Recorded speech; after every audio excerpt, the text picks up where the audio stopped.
Alright, so we're gonna give a battery health test. You can see some of the bits here, and then vehicles in park, some of the extra details here, and then we'll start the test. We're at 2%, so shows about 13 hours. It'll discharge the battery all the way. So I think it's just gonna run the heater until it hits 0, and then it's gonna recharge it to 100%. And we will give you the updates for when this is complete and show you what our battery degradation is after 47,000 miles. This is a 2019 Tesla Model 3 Performance, and I would say I've babied it quite a bit. Don't even charge up to 80% all the time, but haven't really done one of these and don't really discharge it all the way to 0 and then charge it up to 100. So I guess we'll see what happens. While I'm running this test, it is making some fun noises. So trying to get rid of all that energy, the 2% left that it has.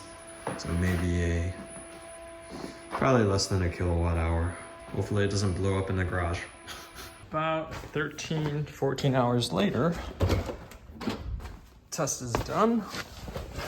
Look at that. We've lost 11%. Halfway into, or at 47,000 miles. Not super great. It's been 5-ish years. This is 2019, it's 2025. It'll be 6 years in August. So there you have it. That's our battery health test.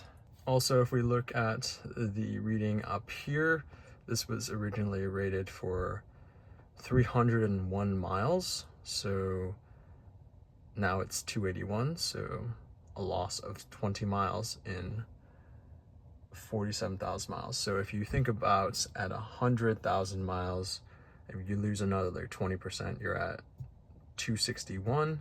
And then 150,000 miles, which most people don't really get to, you're looking at 241. And if that works the way, looking at 200,000s, we're looking at 221 in terms of range. So that's what we have thus far.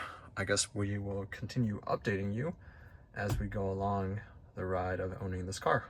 So just as a quick side note, oddly enough, after I did the battery test, I looked at my phone and my phone said 89% battery health. The next day I looked at my phone and it said this, 90% battery health. So I guess I can also run another test to see what that looks like, but I don't know if those numbers actually make sense. I don't know if the battery will degrade as much. Usually, or at least from what I've heard, is that the battery degrades initially and then sort of stays like 80-89% in that realm for quite some time. So I will continue to update this on a yearly basis. I'll try to do this around the August timeframe because that's the ownership, like that'll be next year will be year 7. So we'll do it at year 7 to see what it also says then. But with that said, thank you for watching. Let me know what your battery tests look like, and we will see you in the next video. Thank you for watching.